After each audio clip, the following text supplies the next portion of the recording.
Price Lord. இயேசு கிறிஸ்துவின் நாமத்தில் என் அன்பின் வாழ்த்துக்களை உங்களுக்கு நான் தெரிவித்துக் கொள்கின்றேன். இன்றைக்கு ஆண்டவராக இயேசு கிறிஸ்து நம்மோடு கூட பேச போகிறார்.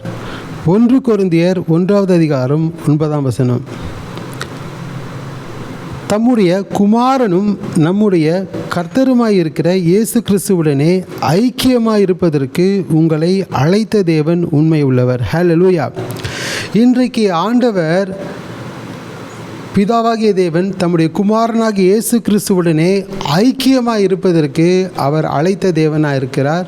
அந்த அழைப்பில் அவர் உண்மையுள்ள தேவனாக இருக்கிறார். ஹல்லேலூயா. கிறிஸ்துவுடனே ஐக்கியமாக இருப்பதற்கு பிதாவானவர் நம்மை அழைத்திருக்கிறார்.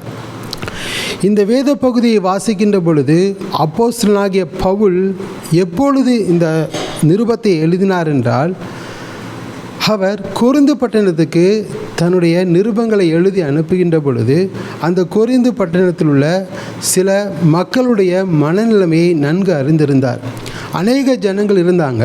அதில் சில கூட்ட ஜனங்கள் தேவனுடைய அன்பிலும் தேவனுடைய கிருபையிலும் பெருகினவர்களாக இருந்தாங்க. உபதேசத்திலும் அறிவிலும் அவர்கள் தேறினவர்களாகவும் வல்லமை உள்ளவர்களாகவும் இருந்தாங்க. தேவனுடைய வரங்களில் அவர்கள் தேர்ச்சி பெற்றவர்களாக இருந்தாங்க. தேவனுடைய இயேசு கிறிஸ்துவினுடைய வருகைக்கு அவர்கள் காத்து கொண்டிருக்கிற அந்த ஆவிக்குரிய முதிர்ச்சியை அடைந்தவர்களாக இருந்தாங்க. ஆனாலும் அப்போஸ்தலனாகிய பவுல் அவர்களுக்குள் இருந்த ஒரு குறைவை பார்த்தார். என்ன குறைவு என்றால், அதுதான் அவர்களுக்குள் இருக்கிற பிரிவினை. அவர்கள் மத்தியிலே அநேக பிரிவினைகள் இருந்தது. என்ன பிரிவினைகள் இருந்ததாம்? சிலர் சொன்னார்களாம், நான் பவுலை சேர்ந்தவன் என்றும், சிலர் சொன்னார்களாம், நான் அப்போலோவை சேர்ந்தவன் என்றும், நான் கிறிஸ்துவை சேர்ந்தவன் என்றும். இப்படி அந்த நாட்களில் கொரிந்து பட்டணத்தில் அந்த சபையின் மக்களுக்குள் இருந்த அந்த பிரிவினையை பார்த்து தான் அப்போஸ்தலனாகிய பவுல் இந்த வார்த்தையை சொன்னார். தம்முடைய குமாரனும் நம்முடைய கர்த்தருமாய் இருக்கிற இயேசு கிறிஸ்துவுடனே ஐக்கியமாய் இருப்பதற்கு உங்களை அழைத்த தேவன் உண்மை உள்ளவராக இருக்கிறார். ஹல்லேலூயா. இன்றைக்கும் அநேக நம்முடைய கிறிஸ்தவ சமுதாயத்தில் அநேக பிரிவினைகள் இருக்கிறது. பார்த்துங்களா, சபையிலும் பிரிவினைகள் இருக்கிறது. ரோமன் கத்தோலிக் சொல்கிறாங்க, இசிஐ சர்ச் சொல்கிறாங்க, சிஎஸ்ஐ சர்ச் சொல்கிறாங்க, பெண்டேகோஸ்ட் சர்ச் சொல்கிறாங்க, சிபிஎம் சர்ச்சஸ், டிபிஎம் சர்ச்சஸ், இன்னும் அநேக சபைகள், லூத்ரன் சர்ச்சஸ்.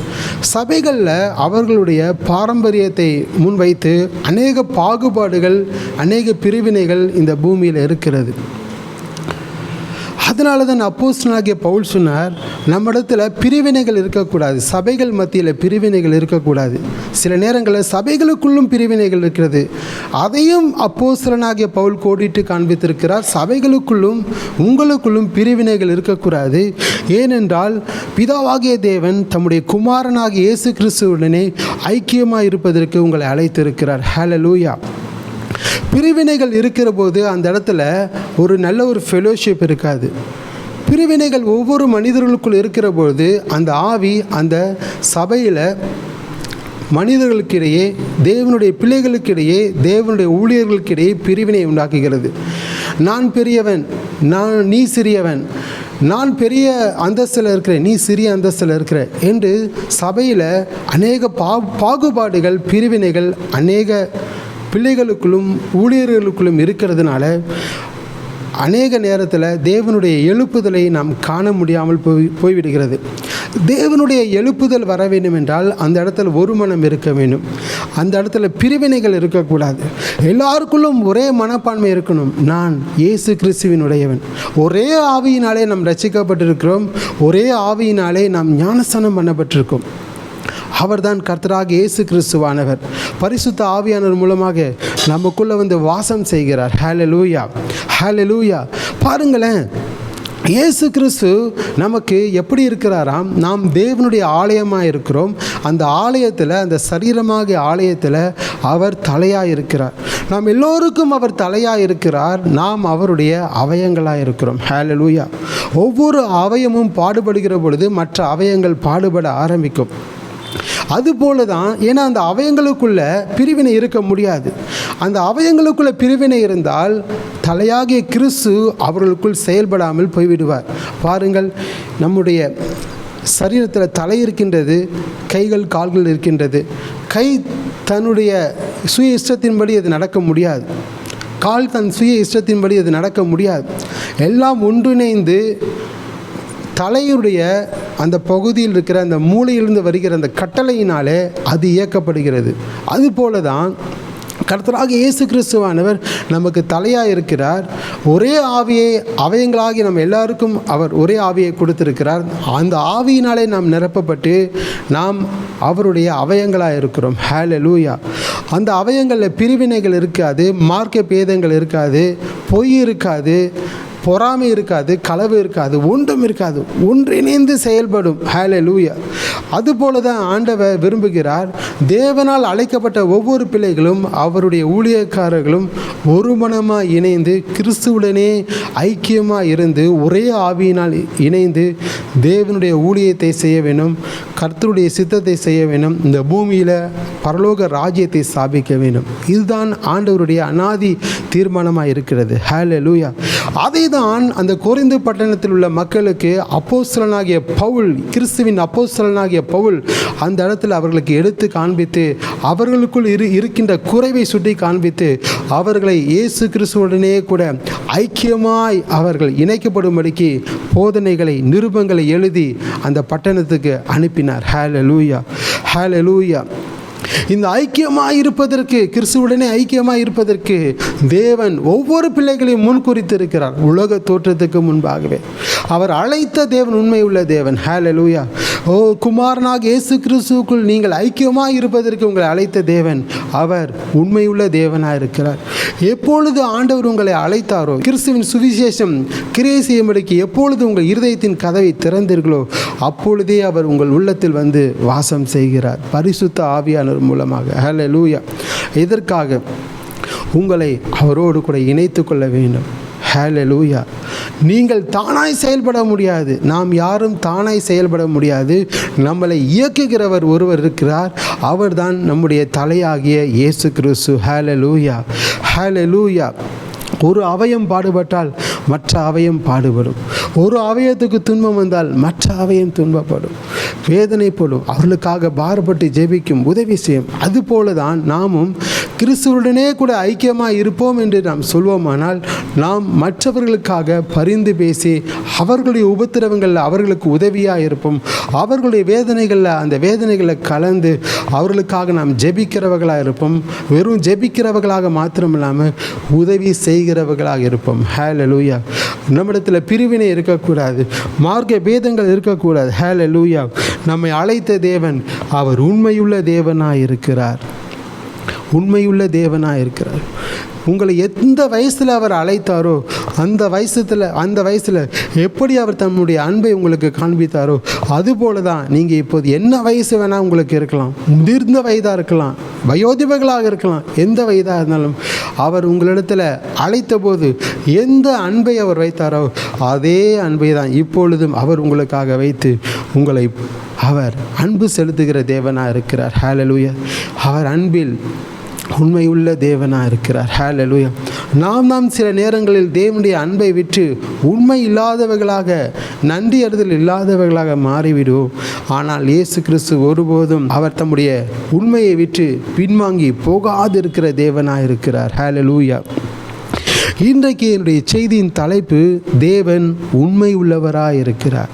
நம்மை அழைத்த தேவன் உண்மை உள்ளவர். ஆம், நிச்சயமாகவே நம்மை அழைத்த தேவன் அவர் உண்மையுள்ள தேவனாக இருக்கிறார். ஆண்டவர் எந்தெந்த காரியத்தில் உண்மையுள்ள தேவன் என்பதை தான் நாம் சுருக்கமாக தியானிக்க போகிறோம். உபாகமம் 7வது அதிகாரம் 9ஆம் வசனத்தை வாசிக்கின்ற போது அவர் உடன்படிக்கையையும் தயவையும் காக்கிற உண்மையுள்ள தேவனாக இருக்கிறார். நம்மோடு கூட உடன்படிக்கையை ஏற்படுத்தி அந்த உடன்படிக்கையை காக்கிற உண்மையுள்ள தேவனாக இருக்கிறார். ஹல்லேலூயா. ஆண்டவர் என்றைக்கு நம்மோடு கூட உடன்படிக்கை செய்தாரோ, என்றைக்கு இயேசு கிறிஸ்துவை சொந்த இரட்சகராக நாம் ஏற்றுக்கொண்டோமோ, எந்த வயதில் ஏற்றுக்கொண்டோமோ அந்த வயது, அந்த நொடி துளிகளிலிருந்து ஆண்டவர் நம்மை என்ன செய்திருக்கிறாராம், நம்மோடு கூட உடன்படிக்கை செய்து மரண பரியந்தம் அந்த உடன்படிக்கையை நமக்கு காக்கிற தேவனாக இருக்கிறார். உடன்படிக்கை என்று சொல்லுகிற பொழுது பார்த்தீங்கன்னா, இந்த உலகத்தில் தொழில் அதிபர்கள் உடன்படிக்கை செய்து கொள்வாங்க, அக்ரிமெண்ட் போட்டுக்கொள்வாங்க. அக்ரிமெண்ட் போடுவாங்க. அதான் உடன்படிக்கை. நம்ம 2 பேரும் சேர்ந்து பிஸ்னஸ் செய்யலாம். அதில் எனக்கு ஏதேனும் ஒரு லாஸ் வந்துச்சுன்னா நீ எனக்கு உதவி செய்யணும், உனக்கு லாஸ் வந்துச்சுன்னா நான் உனக்கு உதவி செய்வேன், நம்ம 2 பேருக்கும் ப்ராஃபிட் வந்ததுன்னா அதில் நம்ம பகிர்ந்து கொள்ளலாம் என்று சொல்லி ஒரு அக்ரிமெண்ட் போடுவாங்க. அதுதான் உடன்படிக்கை. கணவன் மனைவி திருமணத்தில் இணைகின்ற பொழுது அவர்களுக்குள்ளும் ஒரு உடன்படிக்கை அந்த இடத்துல போடப்படும். இன்பத்திலும் துன்பத்திலும் துக்கத்திலும் சுகத்திலும் எல்லா நிலங்களிலும் நான் உன்னோடு கூட இருப்பேன் என்று மணமகனும் மணமகளும் அவர்கள் தங்களுக்கு என்று அந்த உடன்படிக்கையை செய்து கொள்வார்கள். அது ஒரு அக்ரிமெண்ட் போடப்படும். அதுபோல தான் ஆண்டவராக இயேசு கிறிஸ்து நம்மோடு கூட உடன்படிக்கை செய்திருக்கிறார். அவருடைய இரத்தத்தினாலே நம்மோடு கூட உடன்படிக்கை செய்திருக்கிறார். அதனால் அவர் நம்மை விட்டு விலகவே மாட்டார், அவர் நம்மை கைவிடவே மாட்டார். ஆபிரகாமோடு கூட ஆண்டவர் உடன்படிக்கை செய்தாராம். ஆதியாகமம் 17வது அதிகாரம் 7ஆம் வசனத்தை வாசிக்கின்ற பொழுது, உனக்கும் உனக்கு பின்வரும் உன் சந்ததிக்கும் நான் தேவனாய் இருக்கும்படி உன்னோடு கூட நான் ஒரு நித்திய உடன்படிக்கையை ஏற்படுத்துவேன் என்று சொன்னார். ஆபிரகாமை ஆண்டவர் அழைத்த போது ஆண்டவருடைய வார்த்தைக்கு கீழ்ப்படிந்து தன்னுடைய சொந்த ஜனத்தை விட்டு ஆண்டவர் காண்பிக்கிற தேசத்துக்கு போகும்படிக்கு புறப்பட்டு வந்த அந்த ஆபிரகாமை பார்த்து தான் சொன்னார், உனக்கும் உன் சந்ததிக்கும் நடுவே நான் தேவனாக இருக்கும்படிக்கு ஒரு உடன்படிக்கையை நான் ஏற்படுத்துவேன் என்று ஆண்டவர் சொன்னார். அந்த உடன்படிக்கை ஆண்டவர் அவருக்காகவும் பாதுகாத்தார், அவருடைய பிள்ளைகளுக்காகவும் பிள்ளைகளின் பிள்ளைகளுக்காகவும் இன்றைய வரைக்கும் அந்த உடன்படிக்கையை அவர் காத்து கொண்டே வருகிறார். அந்த உடன்படிக்கையை விட்டு அவர் பின்வாங்கி போகவே மாட்டார். பின்வாங்கி போவதில்லை என்கிற ஒரு உடன்படிக்கையை அவர் தம்முடைய ஒவ்வொரு பிள்ளைகளோடு கூட அவர் ஏற்படுத்துகிறார். அந்த உடன்படிக்கையை தான் ஆண்டவர் ஆபிரகாமோடு கூட ஏற்படுத்தினார். நான் உனக்கு தேவனாயிருப்பேன், நான் உனக்கு தேவனாயிருப்பேன், உன்னுடைய குமாரனாகிய ஈசாக்குக்கு தேவனாயிருப்பேன், உன்னுடைய குமாரனுடைய குமாரனாகிய யாக்கோபுக்கு நான் தேவனாயிருப்பேன், தலைமுறை தலைமுறைக்கும் நான் உனக்கு தேவனாயிருப்பேன் என்று ஆண்டவர் உடன்படிக்கை செய்திருக்கிறார். ஹல்லேலூயா. அந்த உடன்படிக்கை இன்றைக்கும் இஸ்ரவேல் ஜனங்கள் இருக்கிறாங்க. இஸ்ரவேல் தேசத்தில் அந்த உடன்படிக்கை அவர் காக்கிற உண்மையுள்ள தேவனாக இன்றைக்கும் இருக்கிறார். ஹல்லேலூயா. அதே போல தான் ஆண்டவர் உங்களோடு கூட எப்போ உங்களை அழைத்தாரோ, எப்பொழுது உங்களை ரட்சித்தாரோ அப்பொழுது உங்களோடு கூட உடன்படிக்கை பண்ணின ஆண்டவர் அவர் உங்களை விட்டு விலக மாட்டார், உங்களை கைவிட மாட்டார். என்ன நெருக்கங்கள் வந்தாலும், என்ன போராட்டங்கள் வந்தாலும், என்ன தீவினையான காரியங்கள் உங்களுக்கு விரோதமாக எழும்பினாலும் ஆண்டவர் இயேசு கிறிஸ்து ஒருபோதும் உங்களை கைவிட மாட்டார். அந்த எல்லா காரியங்களிலிருந்து ஆண்டவராக இயேசு கிறிஸ்து உங்களுக்கு விடுதலை கொடுப்பார். ஹல்லேலூயா. பாருங்களேன், ஆபிரகாமோடு கூட ஆண்டவர் என்னென்ன உடன்படிக்கை செய்தார் பாருங்கள். ஆதியாகமம் 17வது அதிகாரம் 2ஆம் வசனத்தில், நான் உன்னை திரளாய் பெருக பண்ணுவேன் என்று உடன்படிக்கை செய்தார். ஆதியாகமம் 17வது அதிகாரம் 4ஆம் வசனத்தில், சகல ஜாதிகளுக்கு நீ தகப்பனாய் இருப்பாய் என்று ஆண்டவர் உடன்படிக்கை செய்தார். அவனுக்கு சொந்தமாய் ஒரு குழந்தை கூட இல்லை. அந்த சூழ்நிலையில் தான் ஆண்டவர் ஆபிரகாமுக்கு வாக்குத்தத்தம் பண்ணினார், உடன்படிக்கை செய்தார். உன்னை திரளாய் பெருக பண்ணுவேன், வானத்து நட்சத்திரங்களைப் போல உன் சந்ததி திரளாய் பெருகி இருக்கும், பூமியின் மணலைப் போல மணலத்தனையாய் உன் சந்ததியை நான் பெருக செய்வேன்,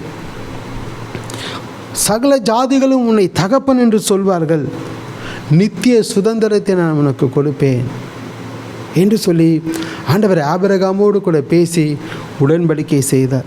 அந்த உடன்படிக்கை ஆபிரகாமுக்கு பாதுகாத்தார். கானான் தேசத்தை சுதந்திரித்து கொள்வீர்கள் என்று ஒரு வாக்குத்தத்தத்தை கொடுத்தார். வாக்குத்தத்தத்தை கொடுத்து அவர்களுடைய பிள்ளைகளின் பிள்ளைகள் அந்த ஆசீர்வாதத்தை சுதந்திரித்து கொள்ள ஆண்டவர் உதவி செய்தார். ஹல்லேலூயா. எப்படி அவர்களுடைய பிள்ளைகளுக்கும் பிள்ளைகளின் பிள்ளைகளுக்கும் ஆண்டவர் அந்த வாக்குத்தத்தத்தை சுதந்திரிக்க உதவி செய்தார். ஏனென்றால் ஆபிரகாமோடு கூட பண்ணின அந்த உடன்படிக்கை அவர் ஒவ்வொரு பிள்ளைகளுக்கும் பிள்ளைகளின் பிள்ளைகளுக்கும் அவர் நினைவு கூர்ந்து கொண்டே வந்தார். அந்த பிள்ளைகள் வாழ்க்கையில் என்ன பிரச்சனை வந்தாலும் உடனே ஆண்டவர் அந்த உடன்படிக்கையை நினைவு கூர்ந்து உதவி செய்யும்படிக்கு தேவ தூதர்களை அனுப்புவார், அல்லது அவரே இறங்கி வந்து அற்புதங்களை செய்வார். ஹல்லேலூயா. ஆண்டவர் உங்களுக்கும் அப்படி தான் செய்வார். உங்களுடைய பிள்ளைகளை குறித்து நீங்கள் கவலைப்படாதீங்க. உங்களோடு கூட உடன்படிக்கை பண்ணின தேவன் உங்கள் பிள்ளைகளோடு கூட உடன்படிக்கை பண்ணி அவர்களுக்கும் அவர் தகப்பனாக இருப்பார். அவர்களுக்கும் அவர் தேவனாக இருந்து வழி நடத்துவார். பாருங்களேன், ஈசாக்கின் வாழ்க்கையில் ஆண்டவர் அந்த உடன்படிக்கையை எப்படி பாதுகாத்தார் பாருங்கள். ஆதியாகமம் 26வது அதிகாரம் 24ஆம் வசனத்தில், ஒரு நாள் ராத்திரியில் கர்த்தர் ஈசாக்குக்கு தரிசனமாகி, நான் உன் தகப்பனாகிய ஆபிரகாமின் தேவன், பயப்படாதே, நான் உன்னோடு கூட இருந்து என் ஊழியக்காரனாகிய ஆபிரகாமின் நிமித்தம் உன்னை ஆசீர்வதித்து உன் சந்ததியை பெருக பண்ணுவேன் என்று சொன்னார். ஹல்லேலூயா. எந்த சூழ்நிலையில் இந்த ஆண்டவர் இந்த வார்த்தையை சொன்னார் என்றால், ஈசாக்குக்கு திருமணம் நடந்தது. தன் தகப்பன் ஆபிரகாம் மரித்து போனான். அவர் அந்த சூழ்நிலையில் கேராரூர் என்ற ஒரு இடத்துல அவர் குடியிருந்தார்.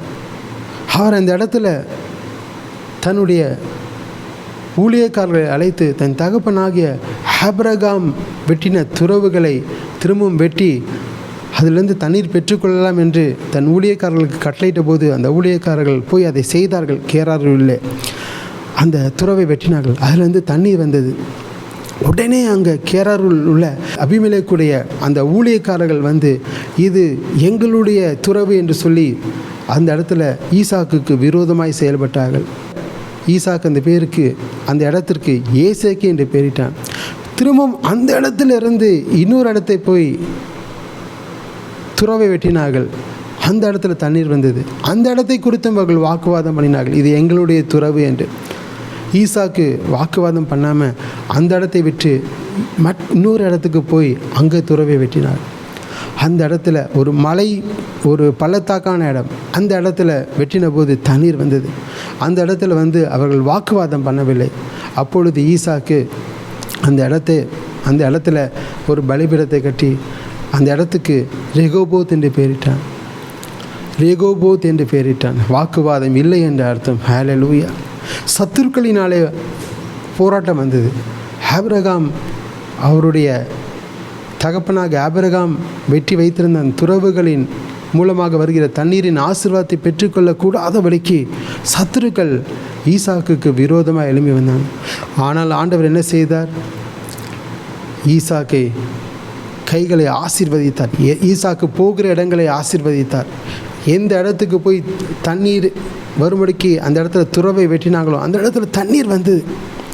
ஈசாக்கு போகிற இடத்துலலாம் ஆண்டவர் ஈசாக்கை ஆசீர்வதித்தார். ஏன் தெரியுமா? ஆபிரகாமோடு கூட பண்ணின அந்த உடன்படிக்கை. ஈசாக்குக்கு ஒரே துக்கம், சத்துருக்கள் எங்கு போனாலும் எங்களை துரத்துகிறார்கள் என்று. அப்பொழுதுதான் ஒரு ராத்திரியில் ஆண்டவர் ஈசாக்குக்கு தரிசனமாகி, நான் உன் தகப்பனாகிய ஆபிரகாமின் தேவன், நீ பயப்படாதே, என் ஊழியக்காரனாகிய ஆபிரகாமின் நிமித்தம் உன்னை நான் ஆசீர்வதிப்பேன் என்று சொல்லி ஈசாக்கை ஆசீர்வதித்தார். பின்பு என்ன நடந்தது பாருங்கள். எந்த சத்துருக்கள் ஈசாக்குக்கு விரோதமாக எழும்பி அவனுடைய துறவை தூர்த்து போட்டாங்களோ, உடைத்து போட்டாங்களோ, அதே மனுஷர்கள் ஈசாக்கோடு கூட வந்து ஒப்புரவாகிறாங்க. ஹல்லேலூயா. எப்படி ஒப்புரவாக முடிகிறது? ஏனென்றால் ஆண்டவர் ஆபிரகாமோடு கூட பண்ணின உடன்படிக்கை அவனுடைய பிள்ளையாகிய ஈசாக்குக்கு நினைவு கூர்ந்து அந்த உடன்படிக்கையின் ஆசீர்வாதத்துக்காக, அந்த உடன்படிக்கையின் ஆசீர்வாதத்தை சுதந்திரத்துக் கொள்ள வேண்டும் என்பதற்காக ஈசாக்கோடு இருந்து ஈசாக்குக்கு விரோதமாக எழுப்பின சத்துருக்களை முறியடித்து அந்த சத்துருக்கள் ஈசாக்கோடு கூட ஒப்புரவாகும்படிக்கு ஆண்டவர் செய்தார். ஹல்லேலூயா. ஈசாக்குடைய எல்லா பிரச்சனையிலும் ஆண்டவர் ஈசாக்குக்கு உதவி செய்தார். ஏனென்றால் அவர் ஆபிரகாமோடு கூட உடன்படிக்கை பண்ணினார். அது மாத்திரமில்லாமல் அவருடைய ஈசாக்குடைய குமாரன் யாக்கோபோடு கூட அதே உடன்படிக்கை அவர் காக்கிற தேவனாக இருந்தார். யாக்கோபு தன்னுடைய பெற்றோருடைய அந்த சொல்லின்படியே அவன் என்ன செய்தான் பாருங்கள். தன்னுடைய மாமன் வீட்டுக்கு ஆரான் என்கிற இடத்துக்கு போய் அங்கு தங்கியிருந்து தன்னுடைய மாமாவுடைய குமார்த்திகள் பெண்ணை கொண்டு வாழ வேண்டும் என்று தன்னுடைய தகப்பனார், தன்னுடைய தாயார் சொன்ன அந்த வார்த்தைக்கு கீழ்ப்படிந்து போனான். போகும்போது கோலும் கையுமாக போனான். அவன் போகிற பொழுது தன்னந்தனியாகி போனான். அவன் பெயர்சபாயிலிருந்து ஆரானுக்கு போகிற பொழுது அவன் ஒரு இடத்துல படுத்து கொண்டிருந்தான் கல்லை வைத்து.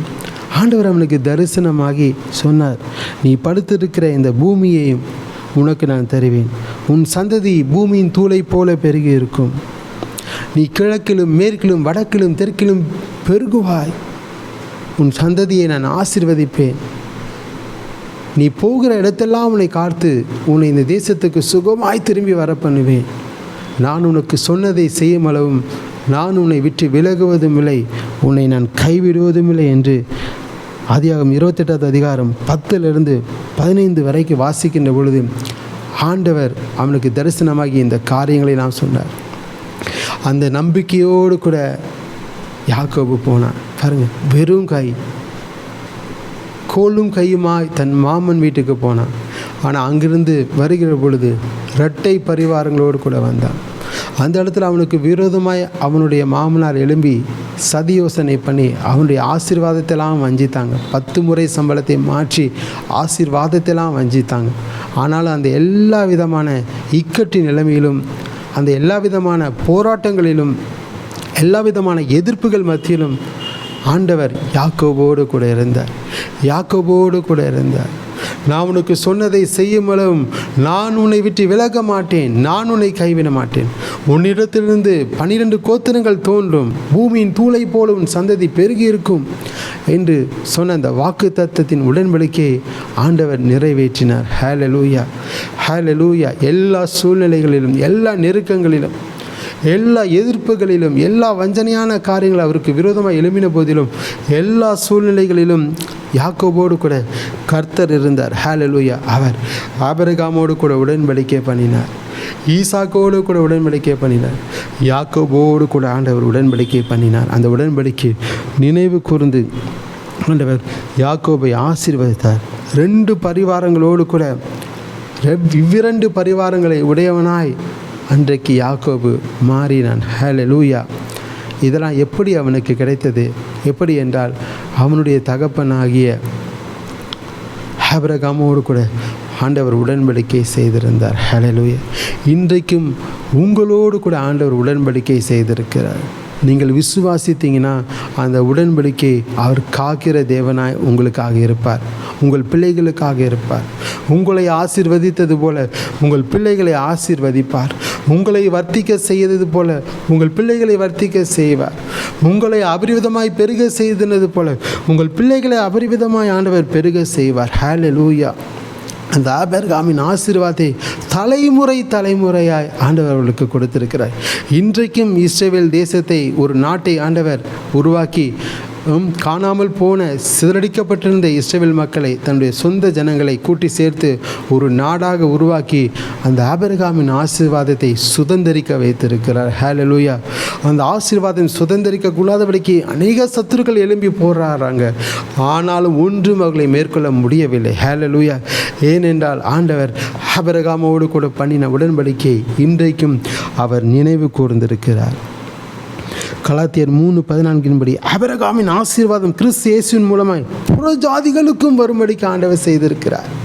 இந்த பூமியில் அநேக ஜனங்கள் இருக்காங்க. இந்த பூமியில் 850 கோடி மக்களுக்கு அதிகமான ஜனங்கள் இருக்காங்க. அதற்கு முன்பாகவும் அநேக ஜனங்கள் இருந்து மரித்து போயிருக்காங்க. இதில் சிருஷ்டிப்பின் ஜனங்கள் இருக்கிறாங்க, மீட்டெடுப்பின் பிள்ளைகள் இருக்காங்க. இயேசு கிறிஸ்துவை சொந்த இரட்சகராக ஏற்றுக்கொண்ட ஒவ்வொரு பிள்ளைகளுக்கும், மீட்கப்பட்ட ஒவ்வொரு பிள்ளைகளுக்கும் ஆபிரகாமின் ஆசீர்வாதம் இஸ்ரேல் மக்களுக்கு மாத்திரமில்லாமல், யூத ஜனங்களுக்கு மாத்திரமில்லாமல் ஆபிரகாமின் ஆசீர்வாதம் கிறிஸ்துவை ஏற்றுக்கொள்கிற ஒவ்வொரு புற ஜாதிகளுக்கும் கடந்து வரும்படிக்கு ஆண்டவர் செய்திருக்கிறார். ஹல்லேலூயா. நீங்கள் அவரை விசுவாசிக்கின்ற போது, நீங்கள் அவரை நம்புகின்ற போது இந்த ஆசீர்வாதம் உங்கள் மேலே வந்து பலிக்கும், உங்கள் பிள்ளைகள் மேலே வந்து பலிக்கும். தலைமுறையாய் உங்கள் பிள்ளைகள் மேலே இந்த ஆசீர்வாதங்கள் வந்து பலிக்கும். ஹல்லேலூயா. ஆபிரகாமின் ஆசீர்வாதம் கிறிஸ்து இயேசுவினால் புற ஜாதிகளுக்கும் ஆண்டவர் வரும்படிக்கு செய்திருக்கிறார். அந்த உடன்படிக்கையின் தேவன் உங்களை ஆசீர்வதித்த தேவன் உங்கள் பிள்ளைகளை ஆசீர்வதிப்பார். உங்கள் பிள்ளைகளை 1000 மடங்கு பெருக செய்வார். அவர்களை வாளாக்காமல் தலையாக்குவார். அவர்களை கீழாக்காமல் மேலாக்குவார். அவர்கள் வலதுபுறத்திலும் இடதுபுறத்திலும் அவர்கள் பெருகும்படி செய்வார். கிழக்கிலும் மேற்கிலும் வடக்கிலும் தெற்கிலும் ஆண்டவர்களை பெருகும்படி செய்வார். தலைமுறை தலைமுறையாய் பெருகும்படி செய்வார். ஹல்லேலூயா. அந்த உடன்படிக்கையை காக்குவதற்கு அவர் உண்மையுள்ள தேவனாய் இருக்கிறார். அவருடைய உடன்படிக்கையை விட்டு நீங்கள் மீறி போகாமல் அவர் உடன்படிக்கையின் வார்த்தைக்கு நீங்கள் செவி கொடுத்து கீழ்ப்படிந்து நடக்கின்ற பொழுது இந்த ஆசீர்வாதங்கள்லாம் உங்களுடைய பிள்ளைகள் மேலே வந்து தங்கும். ஹல்லேலூயா. உங்கள் பிள்ளைகளுடைய எல்லா விதமான அடிமைத்தனத்தின் நுகத்தை ஆண்டவர் முறித்து போடுவார். எல்லா கட்டுகளையும் முறித்து போடுவார். உங்கள் பிள்ளைகளுக்கு விரோதமாய் பிசாசு கொண்டு வந்திருக்கிற எல்லா தந்திர வலையிலிருந்து அவர்களை விடுவிப்பார். எல்லா கண்ணி வலைகளிலிருந்து அவர்களை விடுவிப்பார். பிள்ளைகளுடைய அடிமைத்தனத்தின் நுகத்தை முறித்து போடுவார். ஹல்லேலூயா. ஆண்டவர் உங்களோடு கூட பண்ணின அந்த உடன்படிக்கை நினைவு கூறுவார். அந்த உடன்படிக்கைக்கு நீங்கள் தகுதி உள்ளவர்களாக, அந்த உடன்படிக்கைக்கு நீங்கள் பாத்திரவான்களாய் நடந்து கொள்ளணும். தகுதி இல்லாத நம்மை தகுதிப்படுத்தினவர் அவர்தான். அவருடைய இரத்தத்தினாலே, கிறிஸ்துவின் இரத்தத்தினாலே தகுதிப்படுத்தினார். அந்த தகுதிக்கு நாம் பாத்திரவான்களாய் ஒவ்வொரு நாளும் தேவ சமூகத்தில் அந்த உடன்படிக்கையின் வார்த்தைக்கு கீழ்ப்படிந்து நடப்பேன் என்று நம்மை அர்ப்பணித்து கொண்டே இருக்கணும். அவர் உடன்படிக்கை அவர் காத்து கொண்டே இருப்பார். ஹல்லேலூயா. உங்களுடைய ஒவ்வொரு அசைவை அவர் அறிந்திருக்கிறார். உங்கள் படுக்கையை அவர் அறிந்திருக்கிறார். நீங்கள் உட்காருகிற அந்த உட்காருதலை அறிந்திருக்கிறார். அவருடைய கண்களுக்கு மறைவானது ஒன்றுமே இல்லை. ஆண்டவர் உங்களோடு கூட பண்ணின உடன்படிக்கையை திடப்படுத்துவார். அந்த உடன்படிக்கையை அவர் விட்டு பின்வாங்கி போகவே மாட்டார். ஹல்லேலூயா.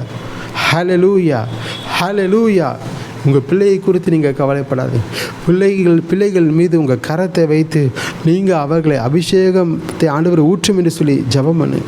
பிள்ளைகள் மீது உங்கள் கரத்தை வைத்து நீங்கள் ஜெபம் பண்ணு. ஆபிரகாமின் ஆசீர்வாதம் இயேசு கிறிஸ்துவின் மூலமாய் ஆண்டவரே எங்கள் சந்ததியாக வந்து பலிக்கணும் ஆண்டவரே என்று சொல்லுங்கள். ஆண்டவர் நிச்சயமாய் உங்களை ஆசீர்வதிப்பார். உங்கள் மேலே இருக்க அந்த அபிஷேகத்தை உங்கள் பிள்ளைகளுக்கும் ஆண்டவர் வர்த்திக்க செய்வார். தொடர்ந்து தலைமுறையாய் அந்த ஆசீர்வாதத்தை சுதந்திரத்துக்குள்ள உதவி செய்வார். உன் மேல் இருக்கிற ஆவியும் நான் உன் வாயிலே அருளின என் வார்த்தைகளும் இது முதல் என்னென்றைக்கும் உன் வாயிலிருந்தும் உன் சந்ததியின் வாயிலிருந்தும் உன் சந்ததியின் வாயிலிருந்தும் நீங்குவதில்லை என்று ஆண்டவர் சொன்னாரே, அந்த வார்த்தையை அப்படியே நீங்கள் உங்களுக்கென்று உறுத்தாக்கி கொள்ளுங்கள். அந்த வசனத்தின் ஆசீர்வாதம் உங்கள் சிரசு மேலே இறங்கட்டும். இப்பொழுது உங்கள் பிள்ளைகள் மேலே இறங்கட்டும். இப்போது ஹல்லேலூயா. உங்கள் பிள்ளைகளை ஆண்டவர் அபிஷேகித்து பயன்படுத்துவார். அவர் உங்களை அழைத்த தேவன் உண்மையுள்ள தேவனாக இருக்கிறார். உண்மையுள்ள தேவனாக என் பிள்ளைகளுக்கு நான் இப்படிப்பட்ட காரியங்களை சேர்த்து வைக்கலையே, என் பிள்ளை கஷ்டப்படுவானே, என் பிள்ளைக்கு நான் பணத்தை சேர்த்து வைக்கலையே, நல்ல வேலையை வாங்கி கொடுக்க முடியலையே, என் பிள்ளைக்கு நான் ஆசீர்வாதத்தை சுதந்திரிக்க வைக்கலையே, ஒன்றுமே என் பிள்ளைக்கு செய்யாமல் இருக்கிறேனே, என்ன செய்ய போகிறேன்னு கவலைப்பட்டு கொண்டிருக்கீங்களா?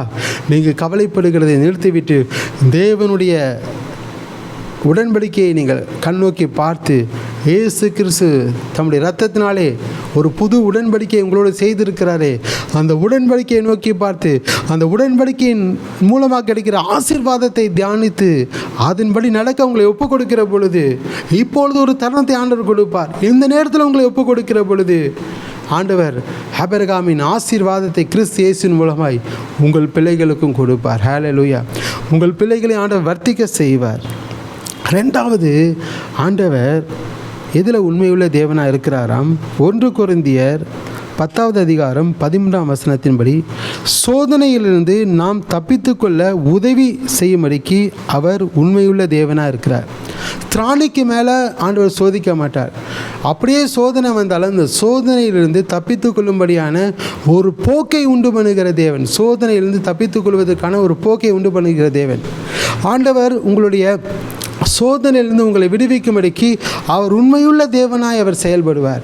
எப்போ உங்களை ஆண்டவர் ரட்சித்தாரோ, எப்போ அவருடைய கரத்துக்குள் நீங்கள் வந்துட்டீங்களோ அந்த நாள் முதற்கொண்டு முடிவு பரியந்தம் அவர் எல்லா நிலைகளிலும் உங்களோடு கூட இருப்பார்.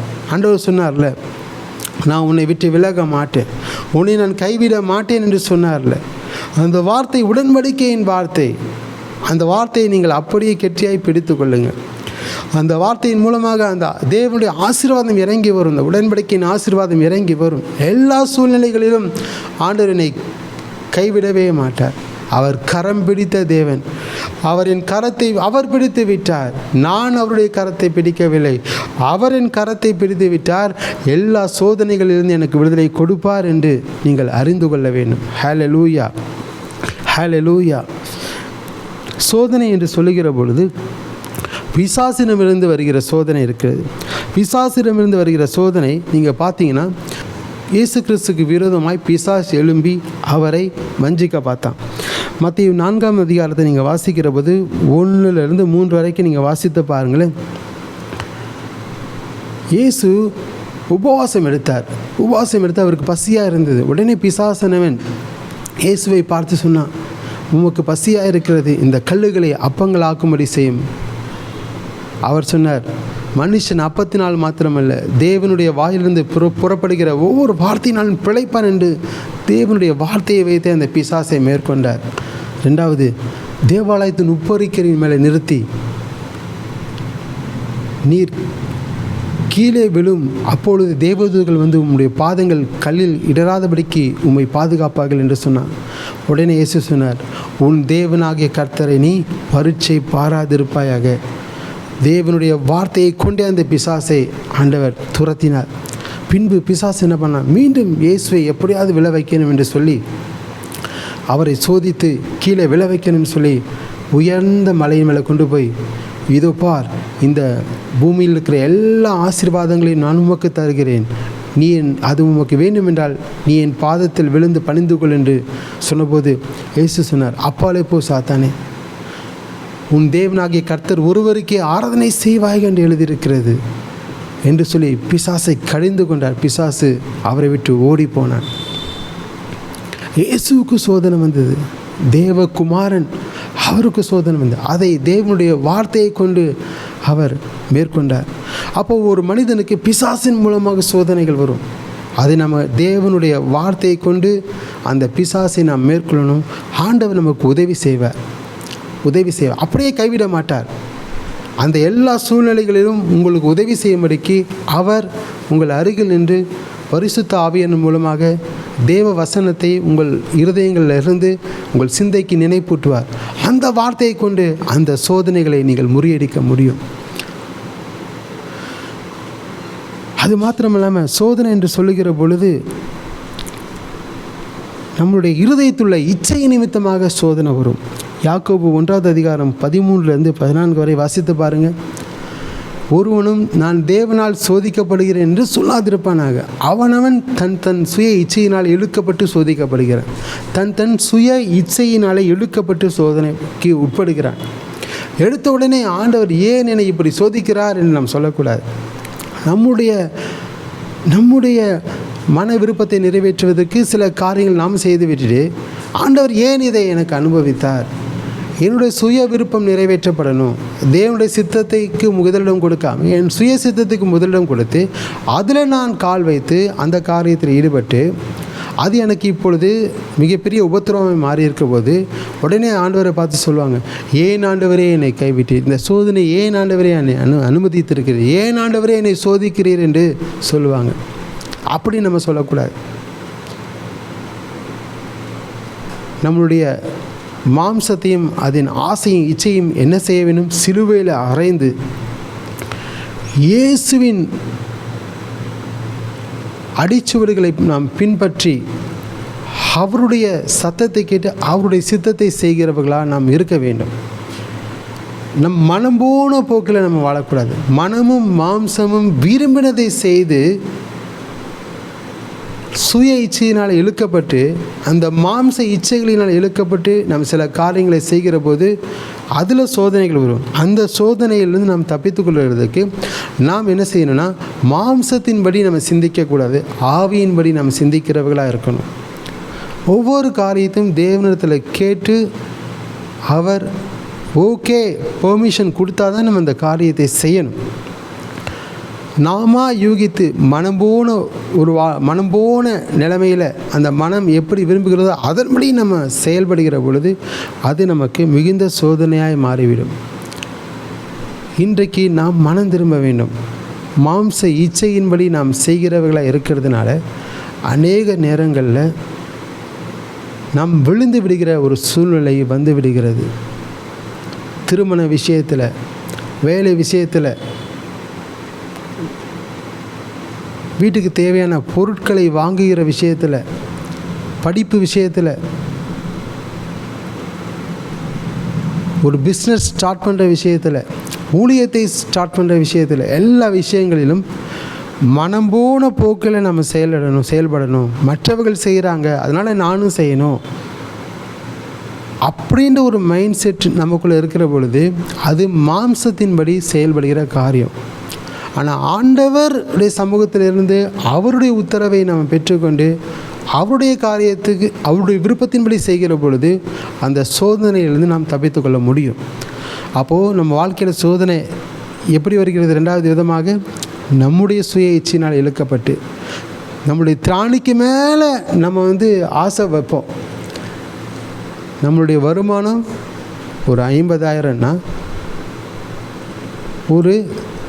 ஒரு கோடிக்கு நம்ம வீடு கடனுக்கு எடுத்தோன்னா அது நம்ம மாம்சத்திலிருந்து செயல்படுகிறது. நம்மை எண்ண வேண்டிய அளவுக்கு மிஞ்சி எண்ணி நம்ம காரியத்தை நடப்பிக்கிற பொழுது மாம்சத்தில் செயல்படுகிறவர்களாக இருப்போம். நம்முடைய வருமானத்துக்கு ஏற்றது போல் குடும்பத்தை நடத்தணும். நம்மளுக்கு எவ்வளோ வருமானம் இருக்கிறதோ அதை வச்சு தான் குடும்பத்தை நடத்தணும். அந்த வருமானத்தை வைத்து நம்முடைய மனம் விரும்பினதெல்லாம் பொருட்களெல்லாம் இஎம்ஐயில் வாங்கி வீட்டில் போட்டோன்னா நம்முடைய வருமானம் எல்லாம் அந்த இஎம்ஐக்கே போய்விடும். அப்போது வீட்டில் அத்தியாவசிய தேவைகள் சந்திக்கப்படுவதற்கு தட்டுமுட்டு உண்டாயிடும். அதில் குறைவு காணப்பட்டுவிடும். திரும்ப என்ன செய்வது? கடன் வாங்கிறது, திரும்பியும் அந்த கடனை அடைக்கிறது, திரும்பவும் கடன் வாங்கிறது. இதெல்லாம் ஒரு உதாரணமாக சொல்கிறேன். இதெல்லாம் மாம்சத்தின் பிரகாரமாக நாம் செய்கிறது. தேவனுடைய ஆலோசனையை நாம் பெற்றுக்கொண்டு நம் குடும்பத்தை நடத்துகிற பொழுது இவ்விதமான மாம்ச இச்சையினால் வருகிற சோதனைகளிலிருந்து நாம் தப்பித்து கொள்ள முடியும். மூன்றாவது, தேவனே சோதிப்பார். அது சோதனை என்று சொல்லுகிற பொழுது அது ஒரு டெஸ்டிங் பீரியட் சொல்லலாம். டெஸ்ட், பரீட்சைன்னு சொல்லலாம். சோதனையை காட்டிலும் பரீட்சைன்னு சொல்லலாம். ஒரு 1வது வகுப்பு படிக்கிற குழந்தை 2வது வகுப்பு போகணுன்னா டெஸ்ட் எழுதணும். 2வது படிக்கிற குழந்தை 3வது போகணும்னா டெஸ்ட் எழுதணும். அப்போ டெஸ்ட் எழுதாமல் போக முடியாது. அதுபோல் தான் நம்முடைய வாழ்க்கையில் ஆண்டவர் ஒரு முன்னேற்றத்தை கொடுக்கிற போதும் ஒரு ஆசீர்வாதத்தை கொடுக்கிற பொழுதும் நமக்கு ஆண்டவர் ஒரு பரீட்சை வைப்பார். அந்த பரீட்சையில் நம்ம வெற்றி பெறணும். அந்த பரீட்சையில் நம்ம தோல்வி அடைந்து விடக்கூடாது. அப்படி தான் ஆபிரகாமுக்கு ஆண்டவர் ஒரு பரீட்சை வைத்தார்.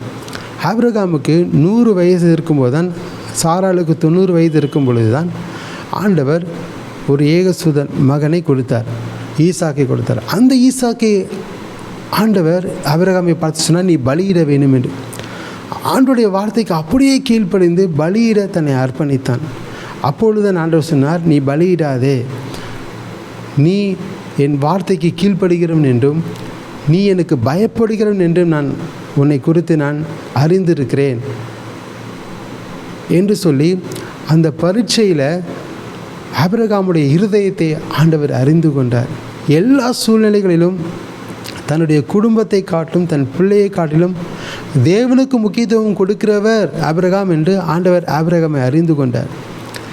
சில நேரங்கள் நம்முடைய வாழ்க்கையில் சில உபத்திரவங்கள், சில சோதனைகள் வரும். அது எதற்கென்றால் சில டெஸ்டிங் பீரியட் வரும். அது எதற்கென்றால் நாம் தேவனை எந்த அளவுக்கு பற்றி கொண்டிருக்கிறோம், நாம் தேவனுக்கு எந்த அளவுக்கு கீழ்ப்படுகிறோம், நாம் தேவன் மீது எந்த அளவுக்கு பயம் வைத்திருக்கிறோம் என்று அறிந்து கொள்ள வேண்டும் என்பதற்காக தான் ஆண்டவர் சில நேரங்களில் அந்த டெஸ்டிங் பீரியடை அனுமதிப்பார். இவை எல்லாவற்றிலிருந்து ஆண்டவர் உங்களை அழிப்பதற்கல்ல, அவை எல்லாவற்றிலும் இருந்து உங்களை விடுவிப்பார். திராணிக்கு மேலே ஆண்டவரை அந்த சோதனையின் விலையை நடத்த மாட்டார். திராணிக்கு மேலே சோதிக்க மாட்டார். சோதிக்கப்படுகிறவர்களுக்கு அந்த சோதனையிலிருந்து வெளியில் வருவதற்குண்டான பலனையும் ஆண்டவர் தருவார். தந்து அவர்களை அந்த சோதனையிலிருந்து விடுவித்து ஆண்டவர் அவர்களுக்கு ஒரு ஜெயத்தை கொடுப்பார். ஹல்லேலூயா, ஹல்லேலூயா. சோதனை என்று சொல்லுகிற பொழுது பாருங்கள், ஒரு பொண்ணை சோதிப்பாங்க. எப்படி சோதிப்பாங்க? நெருப்பில் போட்டு சோதிப்பாங்க, வெள்ளியை புடமிட்டு சோதிப்பாங்க. அதுபோல தான் ஒரு மனிதனை ஆண்டவர் எப்படி சோதிப்பார்? அவன் சுத்த பொன்னாக விளங்க வேண்டும் என்று அவர் அந்த பரீட்சையின் மூலமாக சோதிப்பார். அவன் தேவனுடைய குணாதிசயங்கள் அவனுக்குள்ளே காணப்பட வேண்டும் என்று ஒரு பரீட்சையின் மூலமாக சோதிப்பார். தேவனுக்கு பயப்படுகிறவன் என்று நான் அவனை குறித்து சாட்சி சொல்ல வேண்டும் என்று ஒரு பரீட்சையை அனுப்பி, ஒரு பிரச்சனையை அனுப்பி, ஒரு ஒரு உபத்திரவத்தின் வழியாய் நடத்தி ஆண்டவர் சோதித்து அவனை சுத்த பொண்ணாக மாற்றுவார். ஹல்லேலூயா. சோதனை சகிக்கிற மனுஷன் பாக்கியவான். அந்த இடத்துல நீங்கள் சகித்து நீங்கள் தேவனுக்காக காத்திருக்கிற போது, தேவனுடைய வல்லமையின் செயல் என் வாழ்க்கையில் நடக்கணும்னு காத்து கொண்டிருக்கிற போது நிச்சயமாய் அவைகள் எல்லாவற்றிலும் இருந்து ஆண்டவர் விடுதலை கொடுப்பார். பாருங்களேன், வேதத்தை வாசிக்கின்ற பொழுது 1 சாமுவேல் 30வது அதிகாரம் முழுவதுமாக வாசித்து பாருங்கள். அதில் தாவீது ராஜா பெலிஸ்திய தேசத்தில் போய் அங்கே சில நாட்கள் இருந்து அவங்களுக்கு உதவியாக இருந்தார். அப்பொழுது அவர் சிக்லாகு என்ற இடத்துக்கு திரும்புகிற பொழுது அந்த சிக்லாகுகளில் தான் அவருடைய மனைவி பிள்ளைகள் எல்லோரும் இருந்தாங்க. தாவீதோடு கூட ஒரு 600 பேர் இருந்தாங்க. அந்த 600 பேருடைய மனைவிமார்கள், பிள்ளைகள், அவங்களுடைய ஆடு மாடுகள் எல்லாம் அந்த சிக்லாகில் இருந்தது. இவர் பெலிஸ்திய தேசத்துக்கு போயிட்டு திரும்ப அந்த சிக்லாகுக்கு வருகின்ற பொழுது அங்கே பார்த்தோன்னா அமலேக்கியர் அந்த 600 பேருடைய மனைவிமார்கள், பிள்ளைகள், ஆடு மாடுகள், தாவீதுடைய மனைவி, பிள்ளைகள், ஆடு மாடுகள் எல்லாவற்றையும் சூறையாடி கொண்டு போய்விட்டாங்க. எல்லாம் வெறுமையாக இருக்கிறது.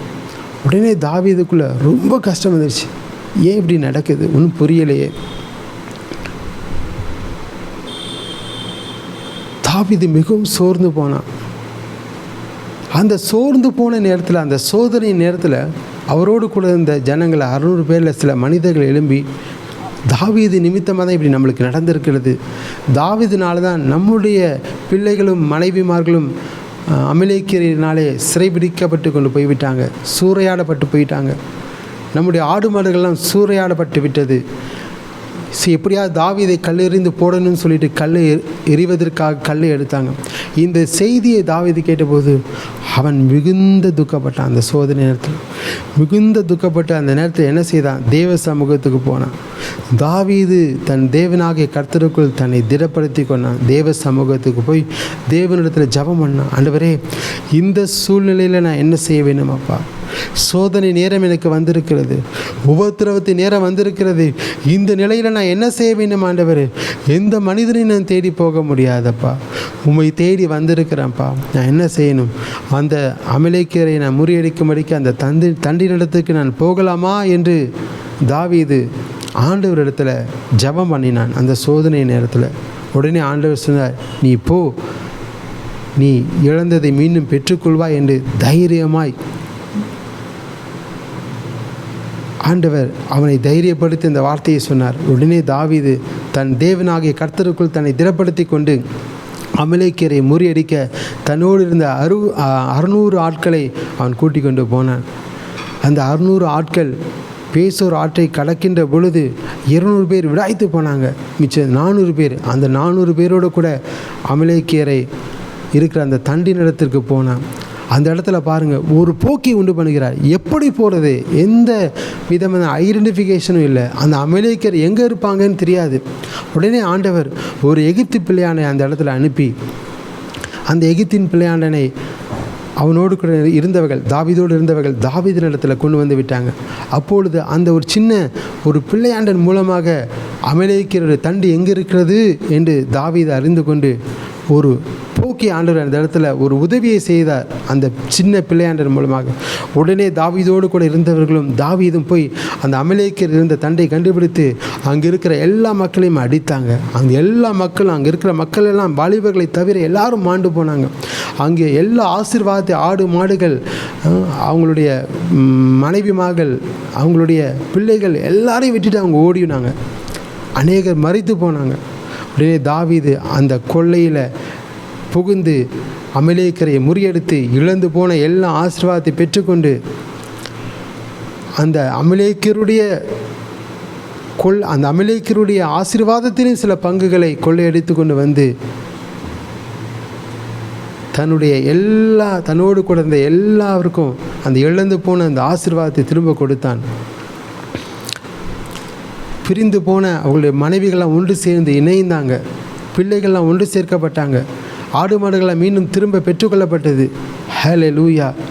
தாவீது அந்த உபத்திரவத்தின் நேரத்தில் அந்த சோதனை நேரத்தில் தாவீது என்ன செய்தான் பாருங்கள், தேவ சமூகத்துக்கு போய் தேவனுடைய ஆலோசனையை அவன் நாடினான். தேவனே என்னோடு கூட பேசுங்கப்பா என்று சொல்லி அவன் தேவ சமூகத்தில் ஜெபம் பண்ண ஆரம்பித்தான். அப்போது நம்ம சோதனை நேரத்தில் ஆண்டவருடைய கைடன்ஸ் நமக்கு வரணும்னா நம்ம என்ன செய்யணும்னா தேவ சமூகத்தில் போய் தேவனிடத்தில் ஜெபிக்கணும். இந்த சோதனை ஏன் ஆண்டவரே வந்தது? இந்த சோதனை பிசாசு கொண்டு வந்தானா? பிசாசு கொண்டு வந்தான் என்றால் இயேசு கிறிஸ்து நாமத்தினாலே அவனுடைய கிரியைகளை அழித்து நாம் ஜெபிப்போம். தம்முடைய இது மாம்சத்தினால் வந்ததா? ஆண்டவரே என்னை அர்ப்பணிக்கிறேன், ஆண்டவரே நான் மாம்சத்தினாலே இந்த முடிவு எடுத்துட்டேன், அதனால தான் இந்த பிரச்சனை வந்ததுன்னு சொல்லி மனம் திரும்புகிற போது அதிலிருந்து ஆண்டவர் விடுதலை கொடுப்பார். ஆண்டவரே இதை நீர் ஏன் அனுமதித்திருக்கிறீன்னு தெரியல, ஆனாலும் இந்த வழியாக நான் போகிறேன், என்னை அர்ப்பணிக்கிறேன் என்று சொல்லி அர்ப்பணிக்கிற போது இயேசு கிறிஸ்துவின் குணாதிசயம் நமக்குள்ளேருந்து வெளிப்பட ஆரம்பிக்கும்.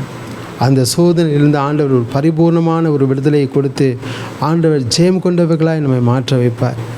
இழந்து போன எல்லா ஆசீர்வாதத்தையும் தாவீதுக்கும் அவனோடு இருந்தவர்களுக்கு ஆண்டவர் கொடுத்தது போல ஆண்டவர் இந்த நாளில் எல்லா சோதனைகள் மத்தியில் நீங்கள் ஒன்றே மாத்திரம் செய்யுங்க. தேவ சமூகத்துக்கு போய் ஆண்டவரே என்ன செய்ய வேண்டும் ஆண்டவரே என்று சொல்லி மாத்திரம் கேளுங்க.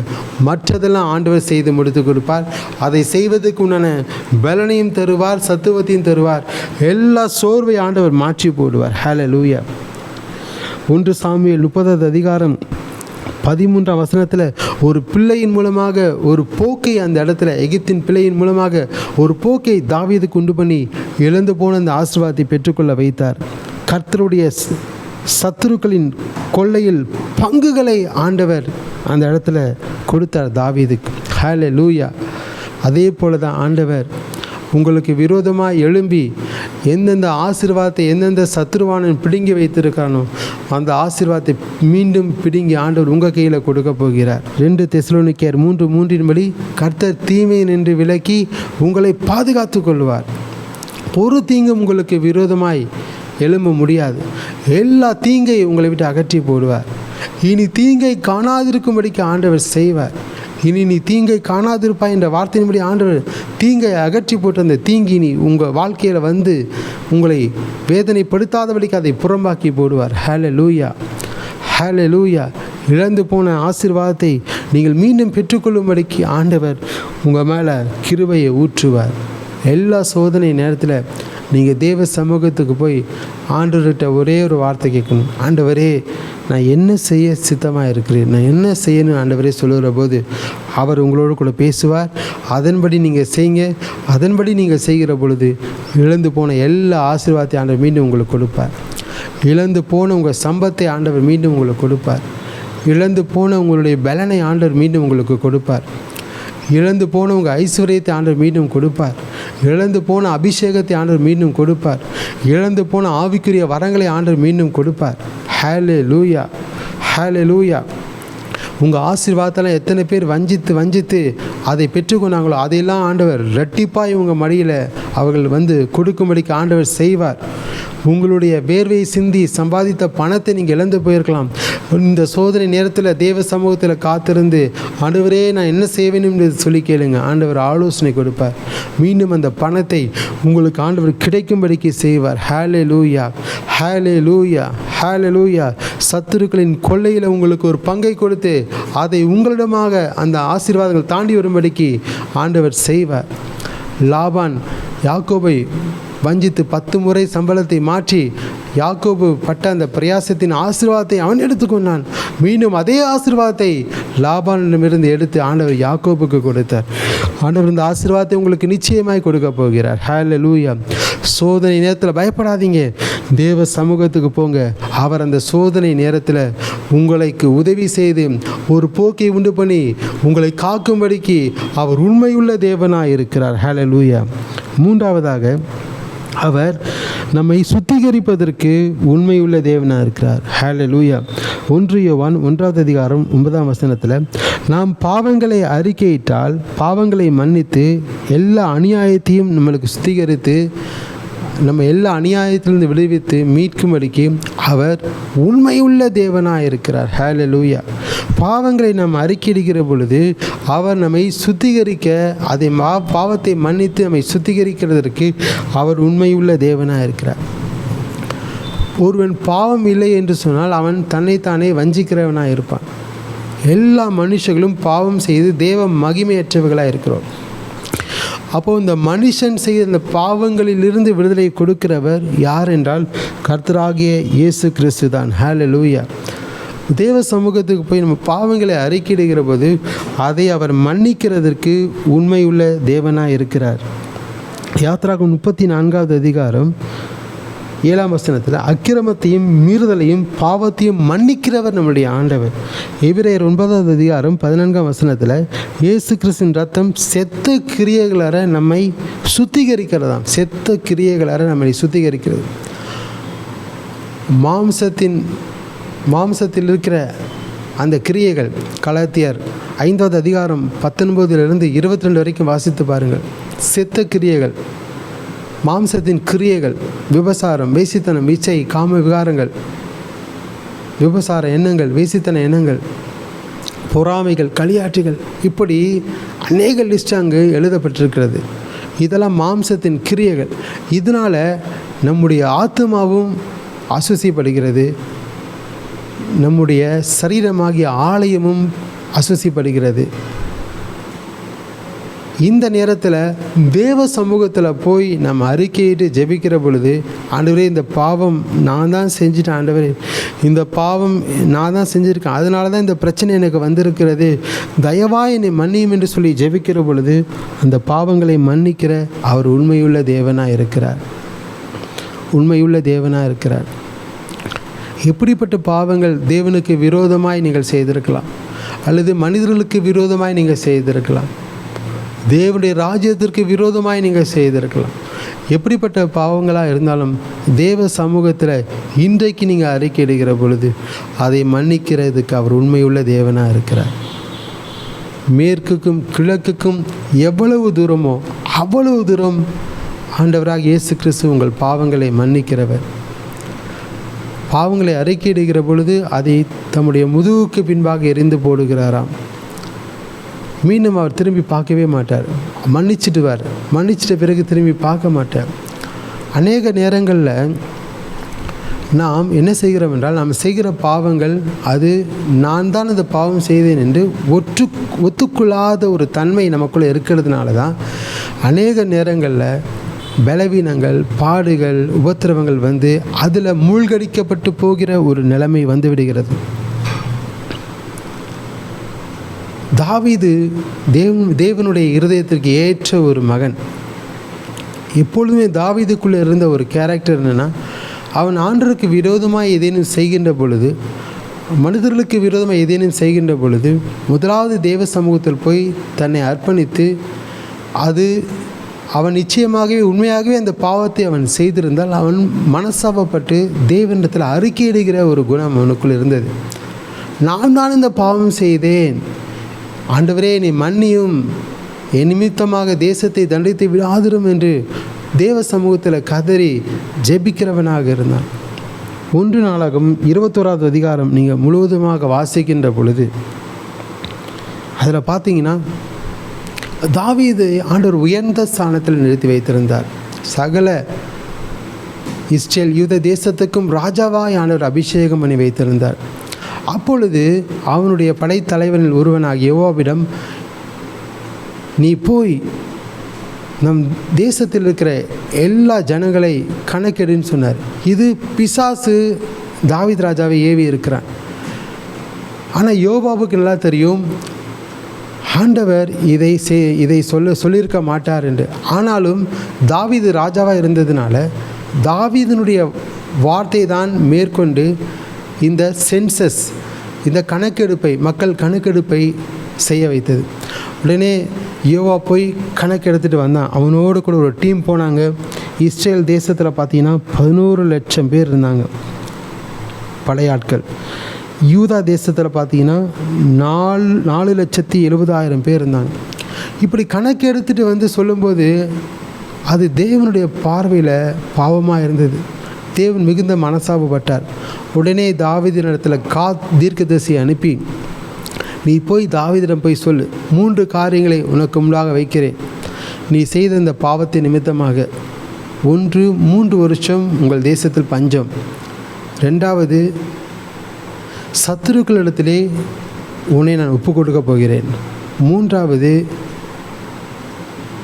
3 நாள் கொள்ளை நோய், கர்த்தருடைய பட்டயமாகிய கொள்ளை நோய். எதை நீ இந்த 3 காரியங்களை உனக்கு முன்பாக வைக்கிறேன், இதில் ஒன்றை நான் செய்ய போகிறேன் என்று ஆண்டவர் தீர்க்கதரிசியின் மூலமாக தாவீது ராஜாவிடம் பேசினார். உடனே தாவீது ராஜா அப்போ தான் அவர் ஃபீல் பண்ணுறார், உணர்றார், ஐயோ ஆண்டவரே, உமக்கு பிடிக்காத காரியத்தை செஞ்சிட்டேனே, உம்மை நான் துக்கப்படுத்திட்டேனே என்று மனசாபப்பட்டு கண்ணீர் விட்டு ஜெபித்து, ஆண்டவரே நான் எந்த மனுஷன் கையில் விழக்கூடாதப்பா, உம்முடைய கையிலே நான் விழுறேன்னு சொல்லிட்டு தன்னை தேவனுடைய கையில் அர்ப்பணித்தார். பின்பு என்ன ஆச்சு பார்த்தீங்கன்னா, 3 நாள் கொள்ளை நோய் தேசத்தில் பரவ ஆரம்பித்தது. அநேக ஜனங்கள் மடிந்து போனாங்க. கடைசியில் ஆண்டவர் சொன்னார், நீ போய் ஒர்னான் என்கிற அந்த மனிதனுடைய களத்தில் போய் அங்கே ஒரு இடத்தை பெற்றுக்கொண்டு அந்த இடத்துல நீ ஒரு பலிபீடத்தை கட்டு, அந்த இடத்துல நீ ஜெபம் பண்ணு, அப்பொழுது நான் தேசத்தின் மேல் வந்திருக்கிற இந்த கொள்ளை நோயை நான் நீக்கி போடுவேன் என்று ஆண்டவர் சொன்னார். சொன்ன அந்த வார்த்தையின்படியே அந்த ஒர்னான் என்ற அந்த மனிதனுடைய களத்துக்கு வந்து அவனிடத்தில் இடத்தை வாங்கி அந்த இடத்துல பலிபீடத்தை கட்டி ஆண்டவருக்கு தகன பலிகளை இட்டான். வானத்திலிருந்து அக்கினி இறங்கி வந்து அந்த தகன பலியை நுகர்ந்து அந்த தேவ கோபத்தை இஸ்ரவேல் தேசத்திலிருந்து எடுத்து போட்டது. ஹல்லேலூயா, ஹல்லேலூயா. கர்த்தருடைய தூதன் ஒருவன் உருவின பட்டயத்தோடு கூட அந்த இடத்துல நின்று கொண்டிருந்தான். தாவீதுக்குள்ள ஒரு பயம், ஐயோ ஆண்டவரே, தேவனே, உமக்கு விரோதமாய் பாவம் செய்து விட்டேனே, என்னை மன்னித்து விடுங்க. அப்பொழுதுதான் அவன் சொல்லுகிறான், நான் தான் பாவம் செய்தேன் ஆண்டவரே, பொல்லாப்பு நடப்பித்தேன் ஆண்டவரே, இந்த ஆடுகள் என்ன செய்து, இந்த ஜனங்கள் என்ன செய்தாங்கப்பா, நான் தான் பாவம் செய்துட்டேன், நீர் என்னை ராஜாவாய் அபிஷேகம் பண்ணியிருக்கிறீர், உம்முடைய வார்த்தைக்கு கீழ்ப்படியாமல் நான் தான் இந்த பாவத்தை செய்திருக்கிறேன் என்று சொல்லி தாவீது மனசாபப்பட்டு தேவனிடத்தில் தன்னை அர்ப்பணித்து ஜெபித்தான். ஆண்டவர் காரியத்தை மாறுதலாக அந்த இடத்துல முடிய பண்ணி அந்த கொள்ளை நோயிலிருந்து விடுதலை கொடுத்து தாவீதுக்கு ஆண்டவர் மனம் இறங்கினார். ஹல்லேலூயா. தாவீது அந்த இடத்துல தேவ சமூகத்தை தன் பாவத்தை உண்மையாய் ஒற்றுக்கொண்டான். அதனால தான் ஆண்டவர் இந்த பாவத்தை மன்னித்து உண்மையுள்ள தேவனாய் இருக்கிறேன் என்பதை தாவீதுக்கு நிரூபித்து காண்பித்தார்.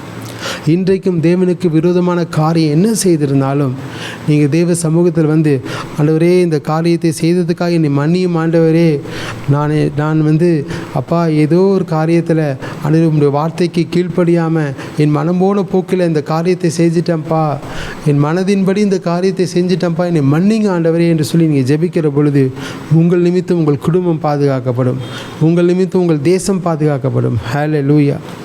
நாம் தேவ சமூகத்தில் கண்ணீர் விட்டு ஜெபித்து மனம் திரும்பி என் பாவங்களை மன்னியும் என்று நம்ம கதறி ஜெபிக்கிற போது ஆண்டவர் உங்களுக்கு மனம் இறங்குவார், உங்கள் குடும்பத்துக்கு மனம் இறங்குவார், எல்லா வாதையை உங்கள் குடும்பத்தை விட்டு அகற்றி போடுவார். எல்லா விதமான கொள்ளை நோய் ஒன்றும் உங்கள் குடும்பத்தை அணுகாதபடிக்கு கர்த்தர் பாதுகாப்பார்.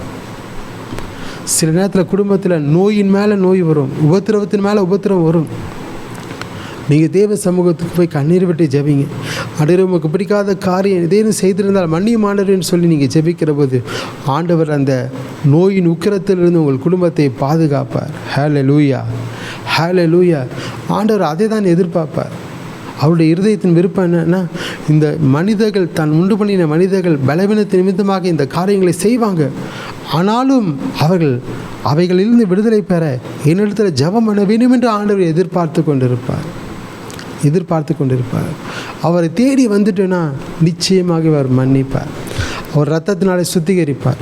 இயேசு கிறிஸ்து சிலுவையில் சிந்தின இரத்தத்தினாலே அவர் ஒவ்வொரு மனிதன் செய்த ஒவ்வொரு பாவங்களை அவர் சுத்திகரிக்கிறார்.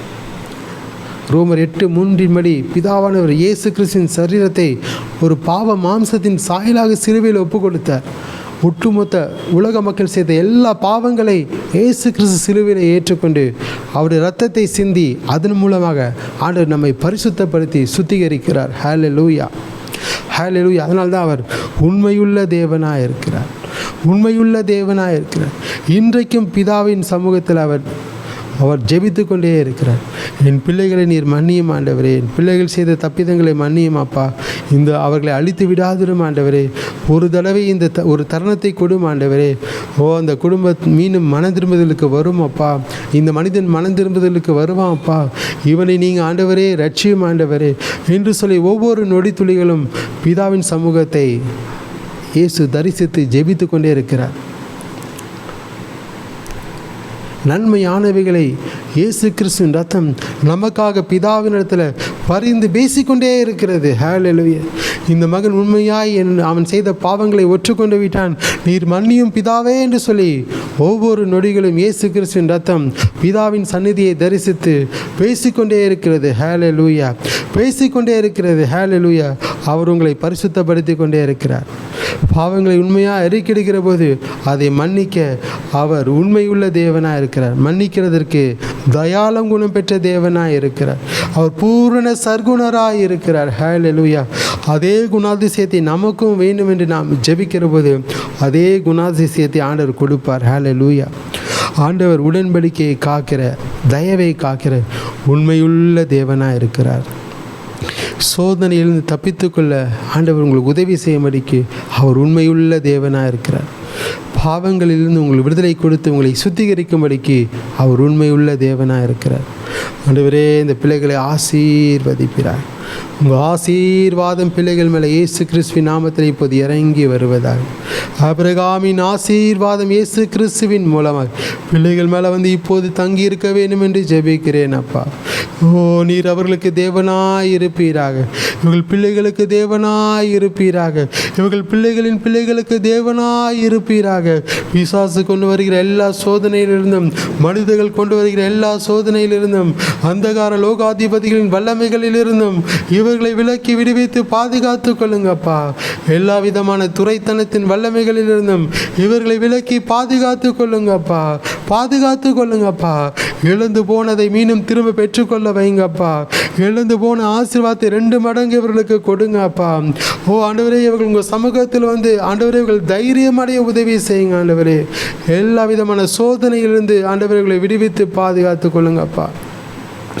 சோதனையை தப்பித்து கொள்ளும்படியான ஒரு போக்கை உண்டு பண்ணுங்க ஆண்டவரே. ஐயோ, இந்த பிரச்சனையில் நான் அகப்பட்டு விட்டேன், இந்த கண்ணியில் நான் அகப்பட்டு விட்டேன், யார் என்னை விடுதலையாக்க முடியும் என்று சொல்லி கொண்டிருக்கிற உடைய பிள்ளைகளுக்கு இதிலிருந்து ஒரு விடுதலை நீர் கொடுப்பீராக.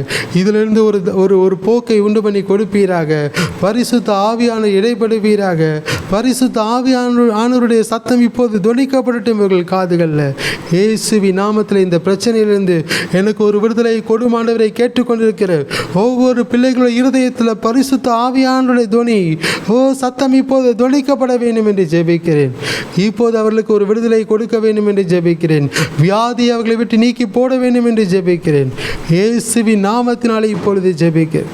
தவறான ஒரு முடிவை எடுத்தது நிமித்தமாக இவ்வளவு பெரிய சோதனையில் அகப்பட்டிருக்கிறேனே, யார் என்னை இதிலிருந்து விடுதலை ஆக்க முடியும் என்று கலங்கி கொண்டிருக்கிற உடைய பிள்ளைகள் வாழ்க்கையில் ஆண்டவரே, உம்முடைய பராக்கிரமத்தின் வல்லமை இப்போது இறங்கி அவர்களுக்கு ஒரு விடுதலை கொடுக்கட்டும் அப்பா, இயேசு கிறிஸ்துவின் நாமத்தில்.